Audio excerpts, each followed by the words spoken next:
Tan esclarecedora. Y pasamos a la siguiente ponencia: repercusiones en el orden penal de la responsabilidad del empresario en materia de prevención, por don Manuel Jabato Martín. Él es fiscal delegado de lo penal en siniestralidad laboral en nuestra comunidad autónoma, aparte de que desempeña su trabajo en Palencia. Pero él sí nos representa en el ámbito de la siniestralidad laboral dentro de la Fiscalía, e incluso acude a reuniones en Madrid. Y bueno, pues la verdad es que también es un libro abierto en estos temas, y a quien le agradezco que haya hecho el esfuerzo de asistir y de acompañarnos en esta mañana. Y sin más, le cedo la palabra. Muchas gracias.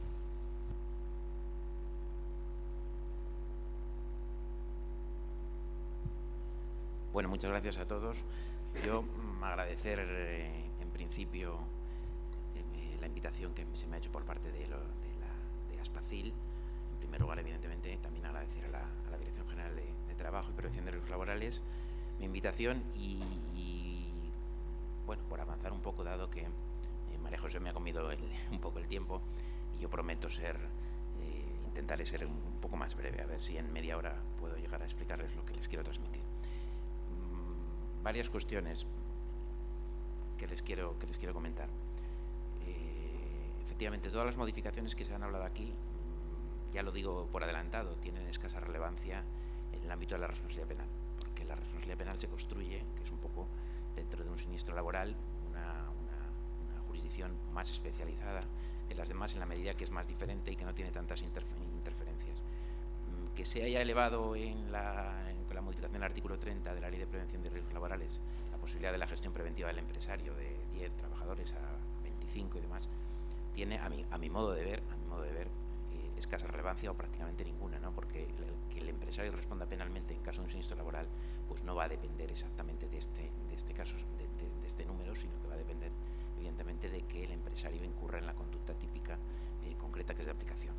Yo, como el auditorio veo, y por lo que me han comentado, aunque hay de todo, pero no exactamente, en su mayoría, en su inmensa mayoría, de gente jurídica, gente del mundo del derecho, pues intentaré, porque el derecho penal es bastante técnico, intentaré ser bastante llano, bastante coloquial en el lenguaje. Ello tiene sus ventajas e inconvenientes. Ventajas que intentaré hacerlo más asequible, inconvenientes que lógicamente se pierde el rigor, y por lo tanto voy a hablar de conceptos muy generales, porque evidentemente intentar explicar la responsabilidad penal del empresario en materia de siniestralidad laboral, primero en media hora es imposible, y segundo, pues tiene que ser generalizaciones.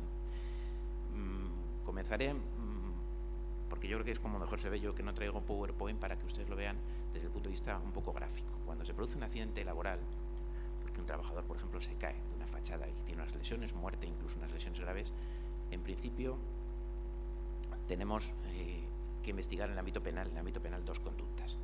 Una, la imprudencia. Si hay un homicidio por imprudencia, unas lesiones por imprudencia. Los tipos o los preceptos penales, los delitos, para que ustedes lo entiendan, de imprudencia, la muerte por imprudencia, las lesiones por imprudencia, son delitos comunes que decimos los penalistas, es decir, puede cometerlos cualquier persona. Por lo tanto, ahí no hay un círculo de personas que en principio no puedan cometer el delito. Puede haberlo cometido el empresario, la imprudencia, puede haberlo cometido el coordinador de seguridad y salud, el jefe de obra, el director de obra, un capataz, etcétera, etcétera. Cualquier persona, evidentemente, es de sentido común. Si incurre por una acción o omisión en una conducta imprudente y lesiona a un trabajador, pues responde por los tipos de imprudencia, ¿de acuerdo? Pero claro, cuando un trabajador se cae, además de que puede haber un homicidio por imprudencia, unas lesiones por imprudencia, pues ¿por qué se cae? Se cae porque ha habido un riesgo previo consumado. Y esto está tipificado específicamente. Hay un delito en el Código Penal, que es el artículo 316, que sanciona la conducta de las personas que, estando obligadas a adoptar medidas de prevención de riesgos, no las adoptan con incumplimiento de normativa de prevención y generan un riesgo grave. Claro, el delito de riesgo se consuma exclusivamente en el momento en el que se produce el riesgo, y por lo tanto ni siquiera sería necesario que se cayera el trabajador. De hecho, para que ustedes visualicen este ejemplo, si este trabajador, que está en una fachada sin protección de ningún tipo, ni individual ni colectiva, en ese momento, es decir, fuera denunciada la obra, pues podría existir el delito de riesgo, y no ha habido accidente, porque el delito de riesgo, insisto, únicamente sanciona las conductas de aquellas personas que generan un riesgo grave, concreto e inminente para la seguridad del trabajador con infracción de normativa de prevención. No necesariamente lesionarse que caerse, ¿no? ¿Qué pasa? Pasa que en los juzgados a nosotros nos llega el accidente laboral cuando consumado, es decir, no nos llegan los delitos de riesgo. Y son infrecuentísimas. De hecho, en las hemerotecas hay muy pocas sentencias que se pronuncien sobre el delito de riesgo, insisto, porque las vías de conocimiento judicial pues, se producen desgraciadamente cuando el riesgo ya se ha materializado en un resultado. Cuando nos llega, bien por vía de una denuncia del trabajador, por vía de un acta de inspección de la Inspección de Trabajo, por vía de una comunicación de un parte judicial hospitalario, etcétera, etcétera, incoamos un procedimiento penal. Y en el procedimiento penal, en principio, en abstracto, investigamos estas dos conductas. Investigamos las lesiones imprudentes causadas al trabajador porque nos llega ya cuando se lesionó, pero lógicamente investigamos si hay un riesgo previo. Va a haber, por lo tanto, dos infracciones, para que usted lo entienda, una infracción de resultado y una infracción de riesgo, el artículo 316, y por lo tanto estamos ante un concurso de infracciones.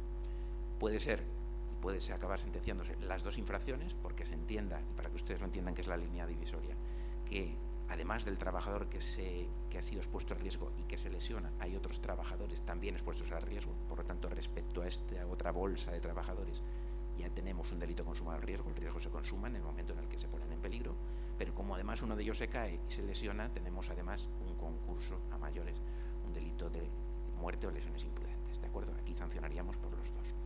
Si en el mismo ejemplo el trabajador expuesto al riesgo solamente es uno y además es el mismo que se lesiona, tendríamos no un concurso de delitos y por lo tanto no sancionaríamos los dos, sino que tendríamos un concurso de normas, es decir, un concurso de infracciones, pero solamente se sancionaría por una de ellas, que es normalmente la última, la de resultado, porque se entiende que el riesgo que progresa en un resultado final, pues se entiende que la sanción del resultado final absorbe el desvalor de la conducta previa y por lo tanto solo se sancionaría al empresario por un delito, al empresario, al que resulte finalmente condenado por un delito de resultado lesivo. Bien, este es el planteamiento. Para avanzar, tienen ustedes estas dos infracciones que se producen en el supuesto práctico que les digo. Voy a dejar ya de lado definitivamente la infracción de resultado. La muerte o lesiones imprudentes puede cometerla cualquier persona y por lo tanto no hay un círculo predeterminado de personas excluidas de la comisión, sino cualquier persona que se acredite que ha contribuido con su omisión imprudente a causar este resultado, pues va a responder. ¿De acuerdo? Puede responder, por lo tanto, el empresario que sabía que no había redes y no toma las medidas, puede responder el coordinador de seguridad y salud, que ha ido por la obra, ha visto que no hay redes y no toma las medidas, puede responder el jefe de obra, también que lo conocía, puede responder el capataz, incluso puede responder, para que lo visualicen, el compañero, es decir, porque la responsabilidad y los accidentes laborales son muy frecuentes en la práctica, los accidentes que nosotros denominamos no en vertical, sino en horizontal. Un trabajador, por su conducta imprudente, lesiona a otro trabajador, por lo tanto, en este caso sí puede ser el sujeto activo el trabajador. Dejando de lado la infracción, por lo tanto, las infracciones de resultado. Vamos al delito, para que ustedes lo entiendan, el delito de riesgo. El delito de riesgo tiene una ventaja en el derecho español, a diferencia de otros sistemas de derecho comparado, que en Francia, en Alemania hay varios tipos de riesgo. Aquí en España solamente hay un artículo, con lo cual pueden ustedes pensar, dicen, hombre, un artículo para regular pues será fácil, como hay solo un artículo, no como en otras materias que hay un montón de artículos, pues será fácil. Pues ya les digo que es todo lo contrario. ¿Por qué? Porque el artículo 316 del Código Penal, que es el que regula la responsabilidad de los obligados en prevención de riesgos laborales por causar un riesgo para que se sitúen, es un artículo que siempre se ha calificado por la doctrina como endiablado, en la medida en el que tiene la virtud de reunir en su redacción todos los grandes problemas del derecho penal, aparecen aquí reunidos. Es un delito que plantea problemas en la determinación del sujeto activo, porque es un delito que nosotros denominamos de un delito especial propio, no lo puede cometer cualquier persona, a diferencia de lo que les he indicado de las lesiones, la muerte imprudente, que cualquiera en la obra puede ser autor de esas lesiones. Aquí no, aquí solamente concretas personas, que ahora les hablaré, van a ser sujetos activos del delito. Plantea también problemas respecto a la conducta típica porque no está clara, no dice el legislador cuándo se responde por un delito de riesgo, sino que habla de una fórmula muy vaga, muy genérica, que tiene mucho desarrollo jurisprudencial, con lo cual hay que ir al casuismo jurisprudencial, que es la famosa expresión de no facilitar medios necesarios. ¿Qué es no facilitar medios necesarios? Plantea también problemas respecto al concepto de riesgo, porque el tipo exige que se genere un riesgo grave. Y entonces plantea el problema de si es un riesgo concreto, si es un riesgo abstracto, si es un riesgo grave, etc.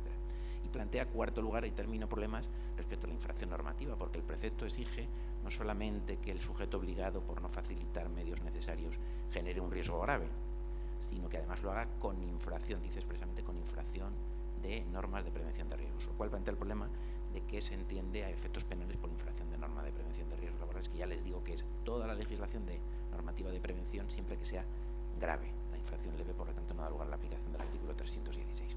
Bueno, esto es un poco lo que quería decir para centrarles en 5 minutos. Entonces, dos operaciones que entiendo que hay que hacer para fijar en abstracto y a grandes rasgos la responsabilidad penal del obligado. Primero, cuando se ocurre un siniestro laboral hay que determinar si las personas que han contribuido causalmente a la causación de este accidente, valga la redundancia, y esto nos lo van a decir los técnicos, cómo se ha producido el accidente, cuál ha sido el foco de riesgo, cuáles han sido las causas determinantes, pues hay que determinar en primer lugar si estas personas son en abstracto aptas para integrar el delito del 316, porque algunas, a diferencia de lo que les explico antes para las imprudencias comunes, algunas no van a poder responder nunca penalmente porque no están comprendidas en el círculo de personas que el legislador ha querido que respondan por un delito de riesgo. ¿Me explico? Y en segundo lugar, hecha esta primera operación, que es complicada, muy complicada, hay que hacer otra no menos complicada, que es, ya tenemos determinado en el accidente, en la obra, en la calle y tal, las personas que en abstracto pudieran ser autores del delito del 316. Segunda operación, estas personas que en abstracto pueden ser sujetos activos del delito de riesgo han cometido la conducta del delito de riesgo, y ya pasamos a la segunda operación, que es han o no han facilitado medios necesarios. Primera cuestión a la que paso, la primera operación, para que ustedes la entiendan mentalmente. ¿Qué personas en abstracto pueden ser sujetos activos de la infracción de riesgo? Insisto, el riesgo de ser pesado, que de la infracción de resultado, la imprudencia normal, puede ser autor cualquier persona que se acredite y se pruebe que ha contribuido causalmente a la causación de las lesiones, porque es un tipo común, puede cometerlo cualquier persona, incluso un compañero de trabajo. Delito de riesgo, ¿qué personas en abstracto pueden cometerlo? Bueno, les intentaré transmitir la idea. El artículo, leo literalmente el 316, dice: a los que con infracción de prevención de riesgos laborales y estando legalmente obligados no faciliten los medios necesarios para que los trabajadores desempeñen con seguridad sus medios de seguridad y higiene, poniendo así en peligro grave su vida, su salud e integridad física. Serán castigados con las penas de prisión de 6 meses a 3 años y multa de 6 a 12 meses. Si uno lee el artículo dice a quién se está refiriendo, porque la alusión de los sujetos activos es a los legalmente obligados. Es, por lo tanto, un artículo que la doctrina denomina un precepto en blanco, en la medida en la que no viene identificado la persona que es el autor, sino que se remite a los que la legislación administrativa de prevención determine como sujetos obligados, porque dice literalmente los que están legalmente obligados. Por lo tanto, van a poder, primera idea para que lo entiendan, van a poder ser en abstracto, sujetos penales por vía del 316, todas aquellas personas que en la normativa administrativa de prevención aparezcan como personas obligadas en materia de prevención de riesgos laborales. Una idea antes de hablar de todas las categorías.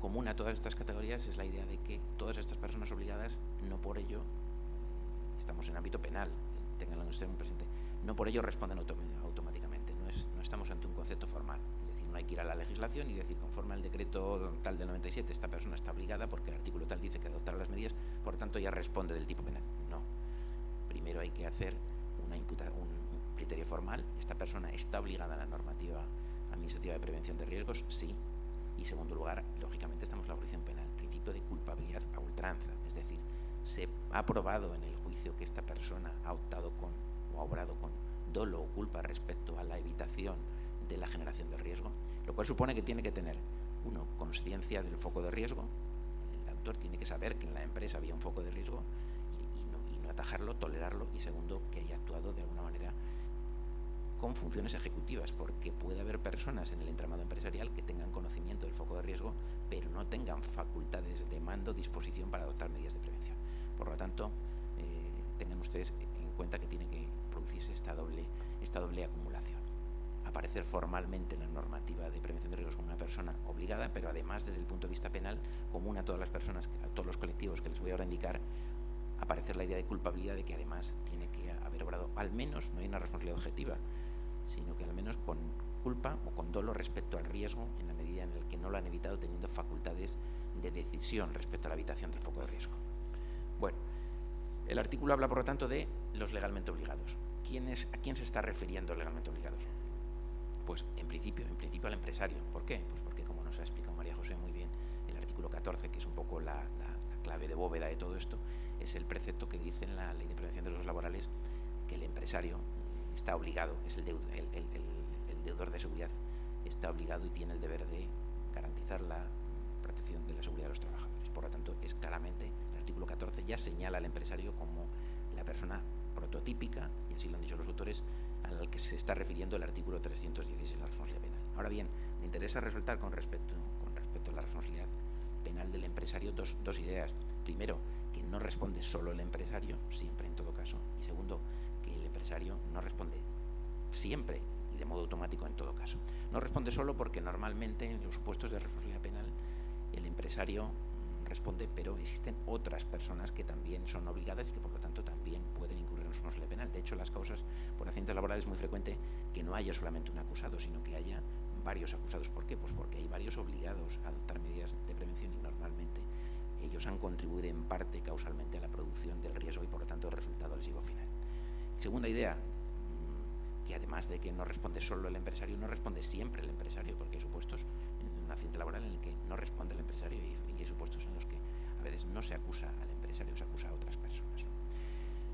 Como hay otras personas posibles responsables que no son empresarios, las dejo fuera en la medida de que son profesionales distintos y distraería mucho el motivo de esta ponencia. A mí se me ha encomendado hablar de la posible responsabilidad penal del empresario, dejo fuera porque es inabarcable todo el mundo de la posible responsabilidad penal de otras personas que, no siendo empresarios, son obligados de seguridad y por lo tanto también podrían cometer el delito del artículo 316, ¿no? Estoy pensando, por ejemplo, en materia de construcción, para que lo visualicen claro, pues en las personas que integran la dirección facultativa, el director de obra, el coordinador de seguridad de salud, profesionales que no son empresarios y que por lo tanto de alguna manera no responden o no encajan en el perfil del empresario para hacer este concepto. Me voy a ceñir solo al concepto del empresario. Vamos por partes. Empresario, persona física. El empresario, persona física, cuando el empresario, que a veces ocurre en la empresa, no tiene forma de persona jurídica, sino que es un empresario con uno o varios empleados, pues es en principio una persona obligada y por lo tanto sujeto activo prototípico del artículo 316. Dos cuestiones que ya he repetido pero que me interesa remarcar. El empresario de persona física responde no solo por un criterio formal, no responde siempre que un accidente, un trabajador de su empresa se accidenta porque en la ley de prevención aparezca como obligado, sino que además de este criterio formal tiene que añadirse el hecho, y para esto está la jurisdicción penal y el juicio con los testigos, la prueba, etcétera, probarlo de que además ha obrado con culpa o con dolo respecto al foco de riesgo. Primera cuestión, es decir, tenía facultades de actuación para evitar el foco de riesgo, lo conocía el foco de riesgo y no ha hecho nada para evitarlo. Y además, añadidamente, que desde el punto de vista de la causalidad se pruebe, y también los técnicos nos lo van a informar aquí en el acto del juicio, que el accidente trae causa de la infracción de normativa de prevención de riesgos, porque a veces es frecuente que haya una infracción de normativa de prevención de riesgos cuando hay un accidente por unos motivos, pero resulta que el trabajador y el accidente se produce por otros motivos, por lo tanto no están relacionadas la infracción de la normativa de prevención con la causalidad en la producción del siniestro.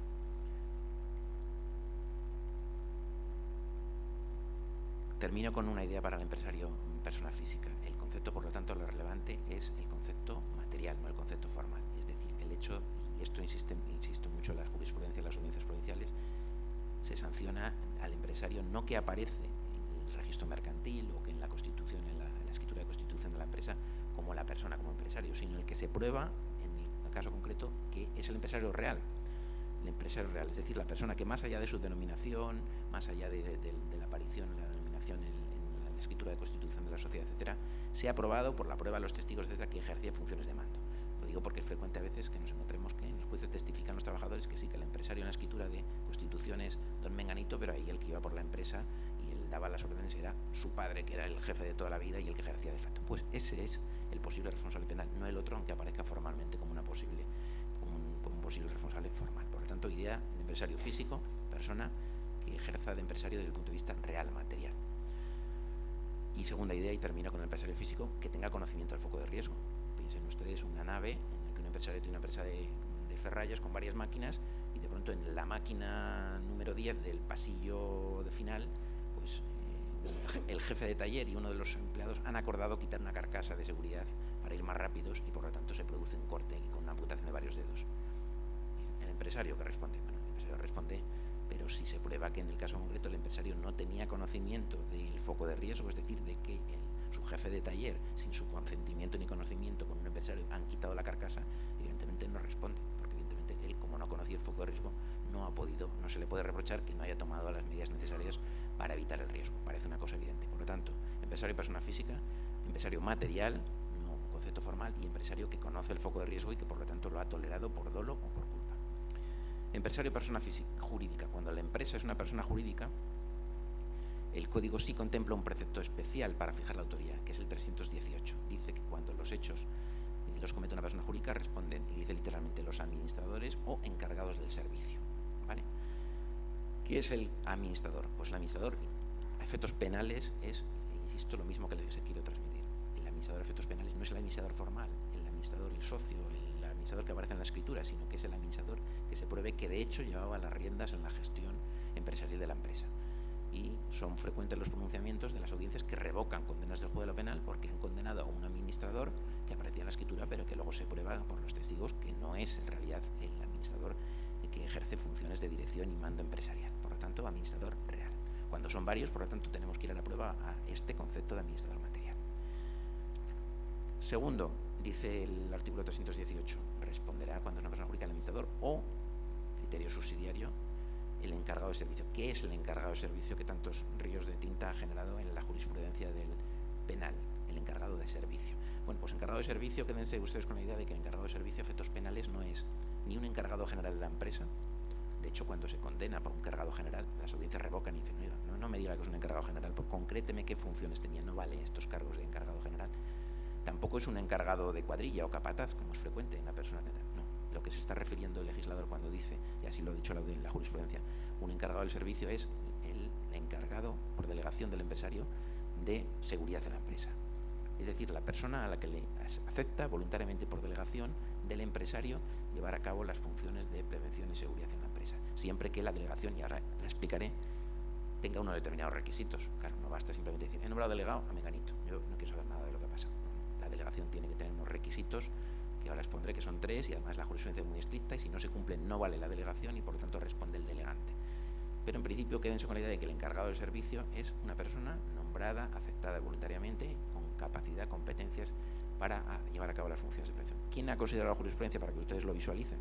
¿Quién se ha condenado por este concepto de encargado de servicio por responsabilidad penal de una persona jurídica, de un empresario de persona jurídica? Pues son el gerente, el jefe de taller, el jefe de brigada de una cuadrilla de incendios, por ejemplo, todas estas figuras de personas que por delegación expresa, aceptación, nombramiento del empresario, aceptan y llevan a cabo las funciones de encargado del servicio de seguridad. Tercera idea, la delegación de funciones. Ya les he hablado de la responsabilidad en abstracto de un empresario de persona física, de un empresario de persona jurídica. Claro, la delegación está prevista porque piensen ustedes que no siempre el empresario ni tiene conocimientos ni capacidad para llevar a cabo las funciones de prevención en una empresa, y por lo tanto es evidente que se admite desde todo punto de vista la posibilidad de que delegue las funciones de prevención. Para evitar el fraude que supone, que nosotros vemos a menudo en los procedimientos penales, que se use la delegación como una medida exculpatoria penal, al paciente es que yo el tema de prevención yo lo he delegado. ¿A quién lo ha delegado usted? No, lo he delegado a Menganito. ¿Y quién es Menganito? Pues el primero que pasa por ahí, uno que aparece en la empresa, que yo le he delegado todas las funciones y confío en todo. Esa delegación no vale. Por lo tanto, las audiencias son muy estrictas en que para que pueda haber una delegación exoneratoria, que nunca va a ser exoneratorio del todo, nunca, porque siempre conserva el delegante la función de control y evidentemente puede recuperar además la delegación, cambiar la función, etcétera, etcétera, tiene que reunir 3 requisitos y si no lo reúne, insisto, responde el empresario delegante, que es un deber de elección, no se puede elegir a cualquier persona, sino que elegir a una persona con conocimientos, capacidad en materia de prevención, un deber de instrumentalización, hay que delegar las funciones de prevención a una persona que además de tener conocimientos se le den medios, capacidad, medios económicos, etcétera, para llevar a cabo las funciones de prevención, y además un deber de control, porque insisto, el hecho de que se delegue no significa automáticamente que el empresario se libere de la responsabilidad por la delegación, sino que sigue conservando siempre, lo único que supone es extender las posiciones de garantía, pero no supone exonerarse, porque en definitiva sigue conservando la función de control. Y es frecuente en la práctica que veamos supuestos en las audiencias en los que se acredita, incluso con documentalmente, etcétera, que se han delegado las funciones de prevención, pero resulta que el accidente ocurre cuando el delegado, el encargado por delegación, estaba enfermo, estaba de vacaciones, estaba ausente. En esos casos, lo han dicho las audiencias, responde el empresario delegante, porque el hecho de que haya delegado no le libera de su función última de control a la que nunca puede renunciar. Servicios de prevención, y no me voy a meter aquí porque esto es un avispero, lógicamente. Los servicios de prevención de la normativa que ustedes perfectamente conocen tienen funciones en general estoy hablando, insisto, por tanto, por las generalizaciones, funciones funciones de asesoramiento y apoyo. Y por lo tanto, en principio, como no tienen funciones decisorias en materia de seguridad, pues en principio quedan fuera de la responsabilidad penal. Así lo han dicho las audiencias. Dos excepciones que dicen las audiencias.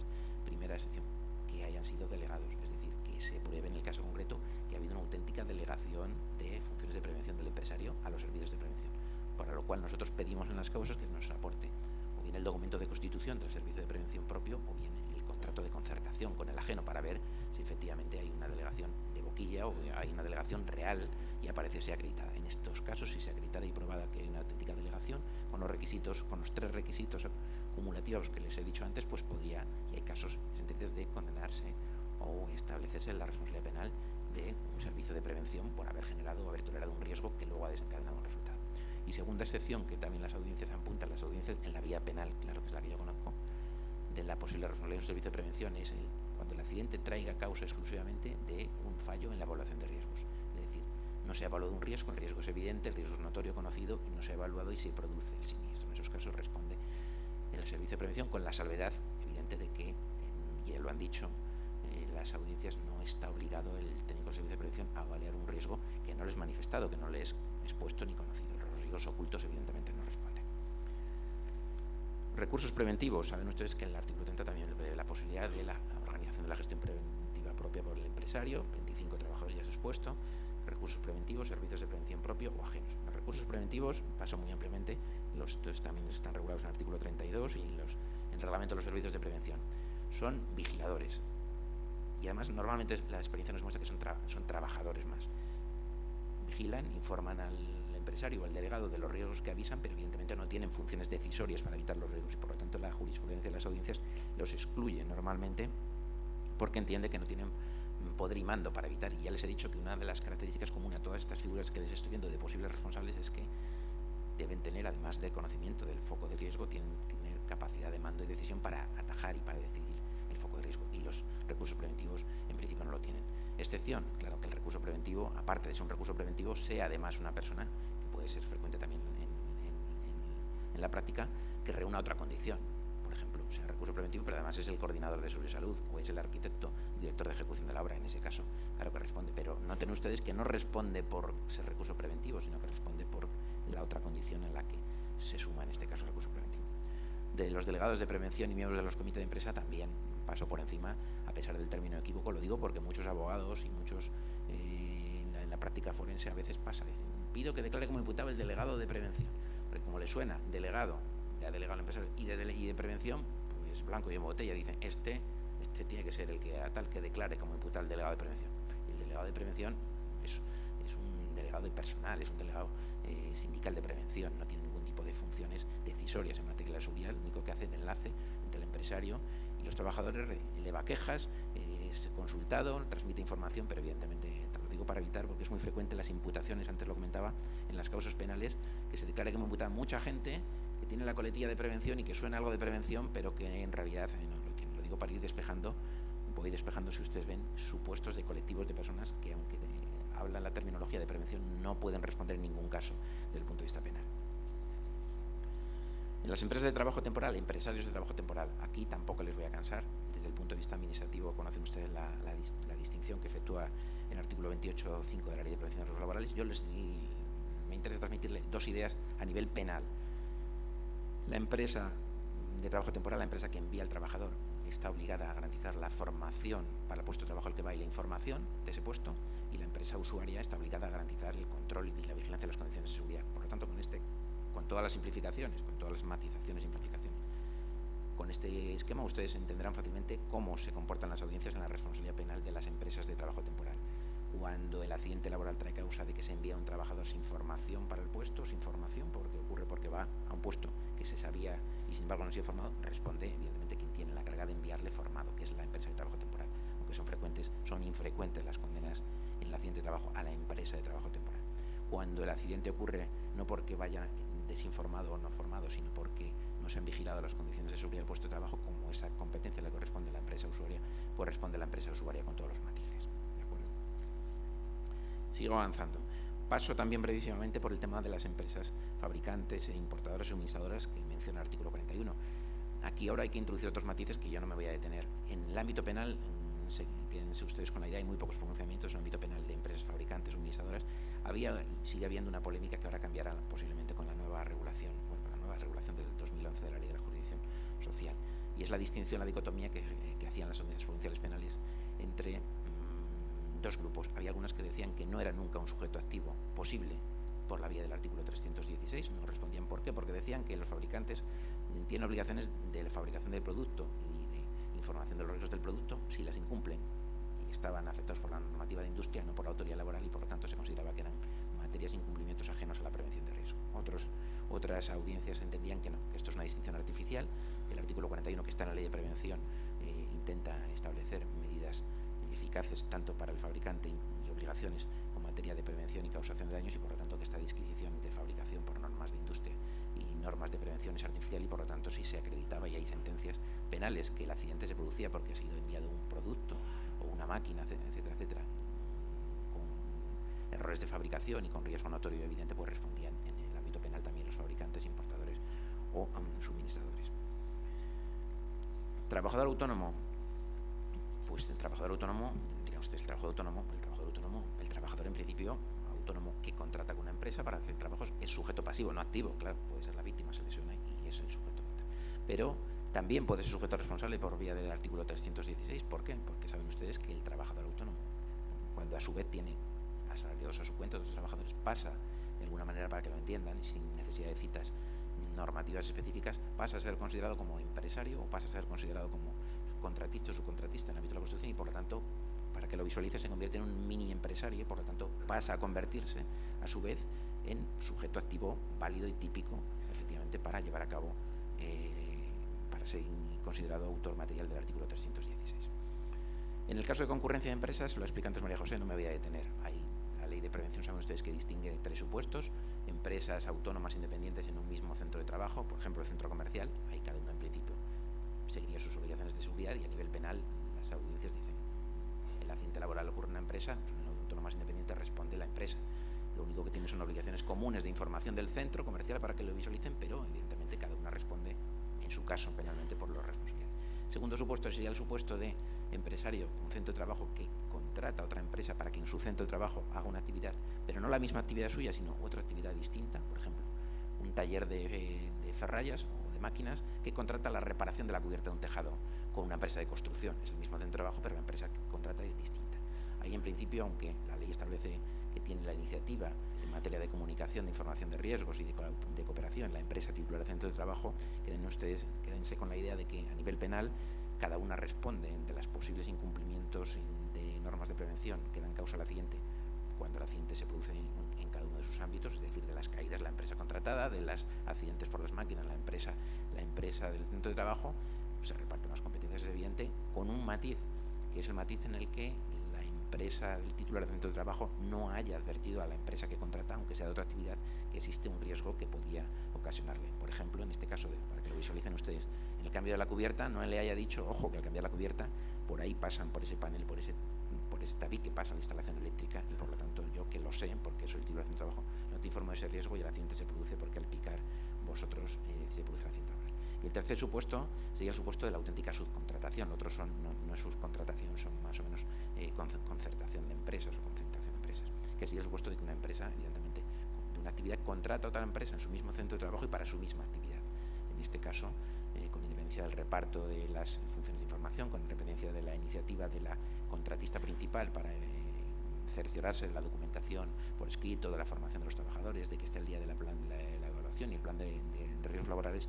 Lo cierto es que quédense con la idea de que esto es una idea que también existe en la subcontratación en el ámbito de la construcción. La empresa principal evidentemente está obligada o extiende su vigilancia no solamente a los trabajadores propios, sino también a la seguridad y salud de los trabajadores de la subcontratista, porque es la misma actividad y el mismo centro de trabajo. Bueno, termino aquí, en la primera parte, que es qué sujetos en abstracto, para que ustedes lo visualicen, pueden ser sujetos del delito de riesgo.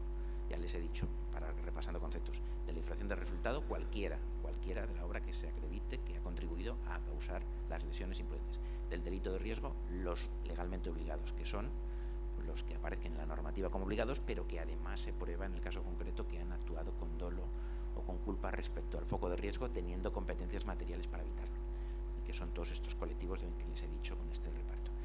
Ya tenemos en abstracto la persona que puede ser. Ahora Segundo paso, no menor, claro, en la jurisdicción penal, que es, tenemos en abstracto las personas, como la película de los 100 negritos, las personas que pueden ser en una obra, cuando se ha caído uno, ahí están, de pies, con nombre y apellido, el coordinador, el empresario, el jefe de obra.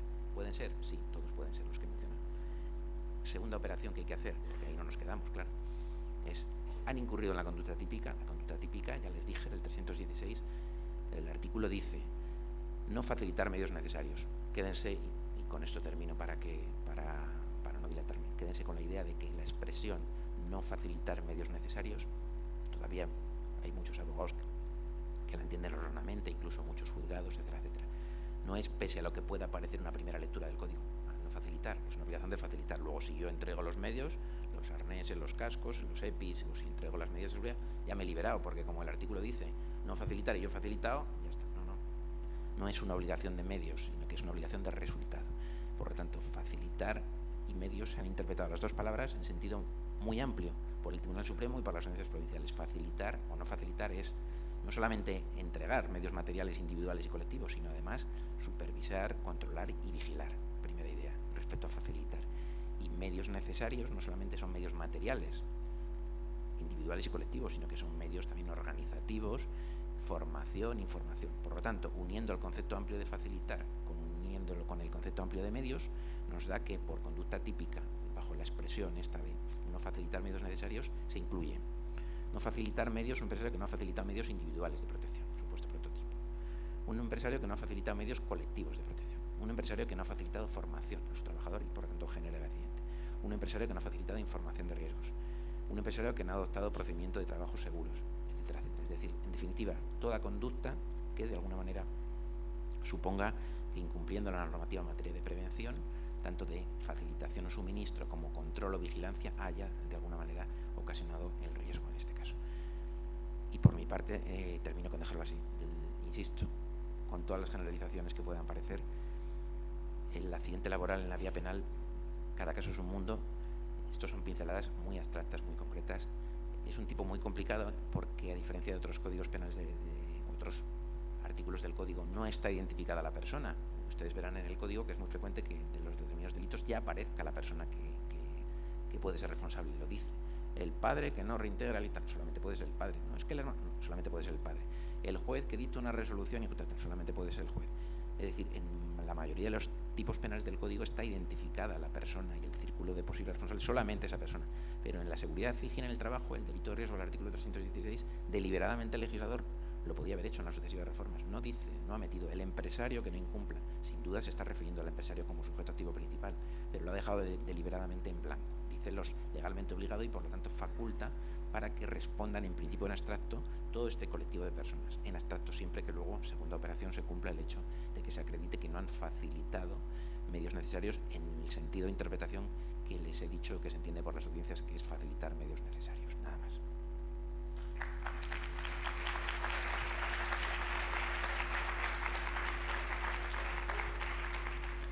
Muchas gracias, Manuel. No sé si tenéis alguna pregunta que hacerle al señor fiscal.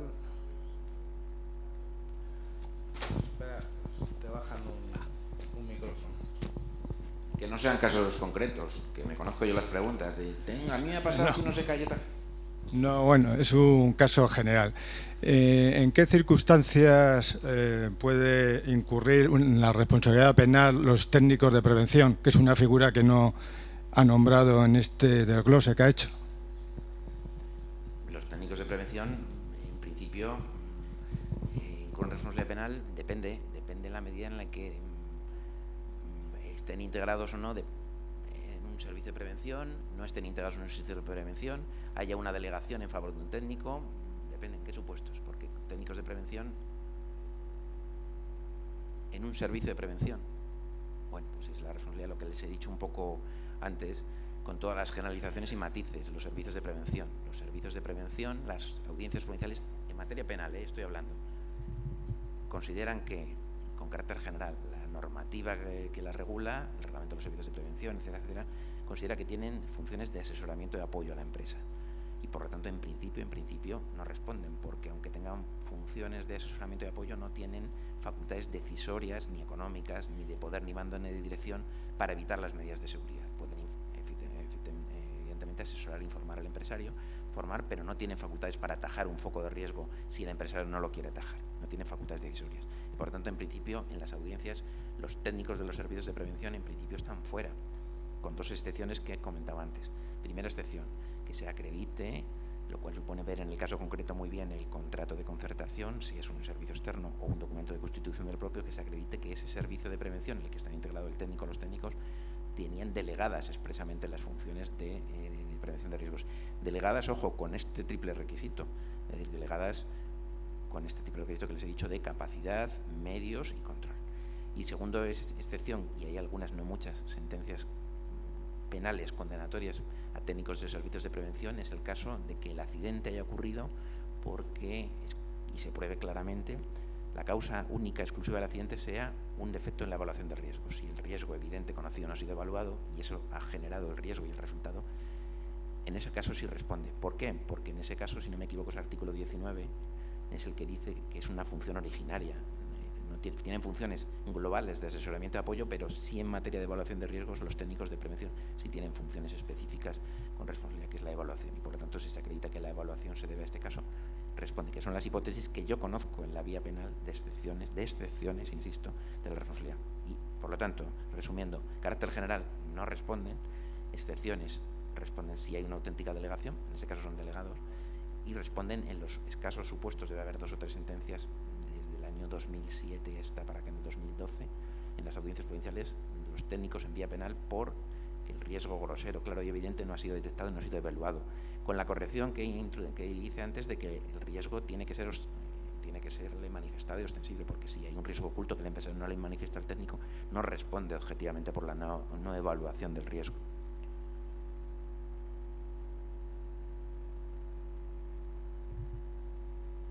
Buenos días. En el caso de empresas con personalidad jurídica en el que el administrador es otra empresa con personalidad jurídica, ¿quién asume la responsabilidad de prevención? Pues, pregunta el millón, claro. En vía penal, insisto, por eso lo he querido remarcar mucho. Aquí no valen en la vía penal los conceptos mercantiles, los conceptos civiles de empresa, grupos de empresa, etcétera, etcétera. Tiene que probarse, más allá de titularidades formales, de escrituras mercantiles, la administradora de esta administradora a su vez está participada por otra empresa, etcétera. Estamos en un concepto material y las audiencias provinciales en vía penal lo entienden. Es decir, no basta traer al juicio ni sentar al banquillo cuando se produce un accidente laboral a un administrador de una empresa por el hecho de que sea administrador de la empresa. Tiene que ser administrador de la empresa, pero administrador en sentido material, es decir, administrador que se pruebe que ejerce funciones de dirección y mando, y, ojo, primera cuestión, y que conozca el accidente. Por poner un ejemplo, caso real, accidente laboral que yo he llevado en León. En una obra en León, a las 5 de la tarde se va la luz y una máquina amasadora de mortero se para. Y como no se ponen de acuerdo el jefe de obra con el que estaba allí de capataz, cuando van al cuadro y dan la luz, estaba el otro limpiando con la manguera con la mano, se reactiva la máquina porque no tenía sistema de rearmado automático y le corta el brazo, literalmente. Bien, en esa causa, no es un caso real, que había 1000 acusaciones personadas, 1000 abogados y tal, se ha llamado a declarar como imputado porque la obra que era un conglomerado, que era una UTE y que una de las participantes era Construcciones y Contratas, al consejero delegado de Construcciones y Contratas en Madrid, en la calle Ortega y Gasset, se ha pedido la imputación, lo cual es, a mi juicio, absolutamente aberrante. Y ha tenido que ser la audiencia la que diga, oiga, no, de que en León, una empresa como Construcciones y Contratas, que tiene 1000 obras en España, a las 5 de la tarde en una obra en concreto se vaya a la luz y un jefe de obra, porque no se coordine con otro, produzca un accidente laboral, no va a responder el administrador último de pirámide en la cúspide, que es el presidente de Construcciones y Contratas, el consejero delegado. ¿Me explico? Ahí se ve muy claro, es un proyecto exagerado, pero real, de que ese sería un concepto formal, pero no basta en penal, porque tiene que ser un administrador material. Por lo tanto, claro, todo está en función del tamaño de la obra. En los accidentes laborales todos son un mundo, pero todo hay que examinar el caso concreto en función de las características específicas de él. Por eso es muy difícil dar una respuesta, pero quédese con el concepto de que el administrador no es el administrador nominal ni cuando un grupo está participando. El administrador, sí, el administrador tiene funciones reales de administración y funciones de prevención y además conoce el riesgo. Por lo tanto, puede ocurrir que no responda al administrador. Es que lo que les he dicho, un poco me alarmo a lo mejor a las preguntas, es que lo que les he dicho las categorías son categorías posibles, no quiere decir que siempre respondan. Dice el 318, cuando lo comete una persona jurídica será el administrador o encargado del servicio. Claro, el administrador, cuando reúna estas características, es un administrador real y conozca el riesgo y no lo ataje. En otro caso, por ejemplo, en este caso no responden los administradores porque, dado el tamaño de la empresa, el foco causal se ha ventilado entre personas de abajo y, por lo tanto, evidentemente los administradores, que hay todo un organigrama de delegación de funciones, equipos de prevención, etcétera, pues no responden. Tengan en cuenta que en las empresas grandes, si miran y piden el cuadro y se aporta el cuadro del organigrama, pues hay 1000 órganos, desde el administrador de la empresa hasta abajo, hasta el trabajador, que tienen funciones de materia de prevención, tienen jefes generales de obra, subjefe general de obra, tiene otros equipos. Bueno, es muy complicado.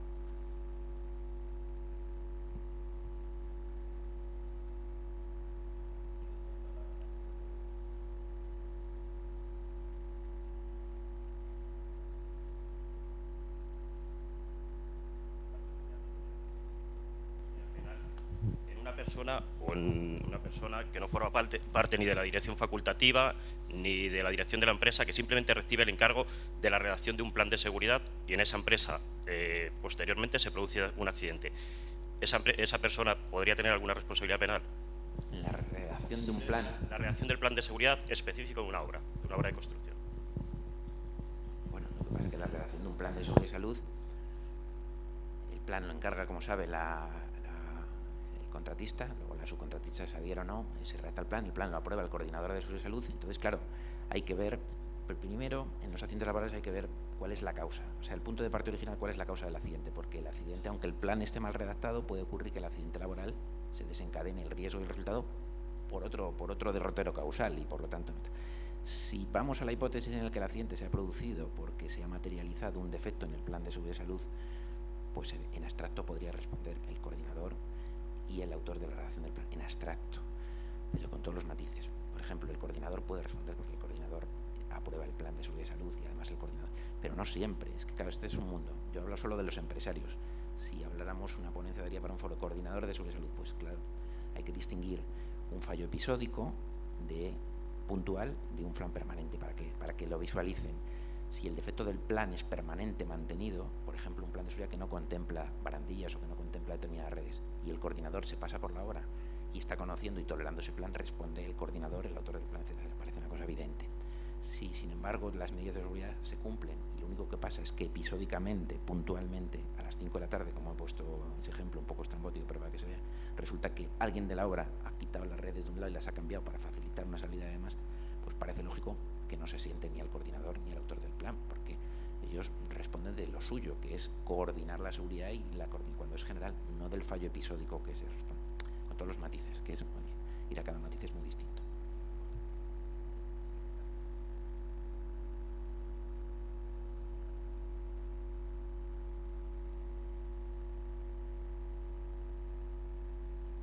No, penalmente en principio no, claro, en principio porque tengan en cuenta que ahora se les va a hablar de la responsabilidad administrativa. Las responsabilidades administrativas en las actas de infracción, cuando se va a la obra, se redacta y se dice, se infringe el decreto tal, yo sanciono a la obra. Es una responsabilidad de un tipo. Pero en la penal estamos hablando de una responsabilidad que, además de eso, a más que diríamos que tal de eso, hay que probar el principio de culpabilidad. Es decir, hay que probar estas dos cosas que son muy importantes, que es que la persona en concreto que se siente en el banquillo tenga conocimiento del foco de riesgo, sepa el foco de riesgo, lo conozca, punto 1, y lo tolere actuando con dolo culpa. Ojo, dolo culpa respecto al riesgo, que a lo mejor no se sabe bien. Es decir, dolo respecto al riesgo, que supone que no se toman medidas, es decir, desatención al riesgo yo no hago nada, y o culpa respecto al riesgo, que es tomo medidas, pero son medidas que luego se han revelado insuficientes. Por lo tanto, esta es la diferencia para que entiendan entre el tipo doloso del 316 y el tipo culposo del 317. Porque algunos, digo porque hay mucho equívoco, mucho abogado me dicen, mira, es que no hay culpa respecto. No, es que la culpa o dolo no se está predicando respecto a las lesiones. Eso es el delito de imprudencia. En el delito de riesgo, el dolo o culpa se predican respecto al riesgo. Por tanto, dolo respecto al riesgo, es decir, paso de todo, desatención del riesgo, no tomo ningún tipo de medidas, o culpa respecto al riesgo. Tomo medidas, pero me queda corto en la adopción de las medidas. Bien, ¿alguna pregunta más? Pues nada, pasamos al café, arañando algún minuto, ya que vamos con un pelín de retraso.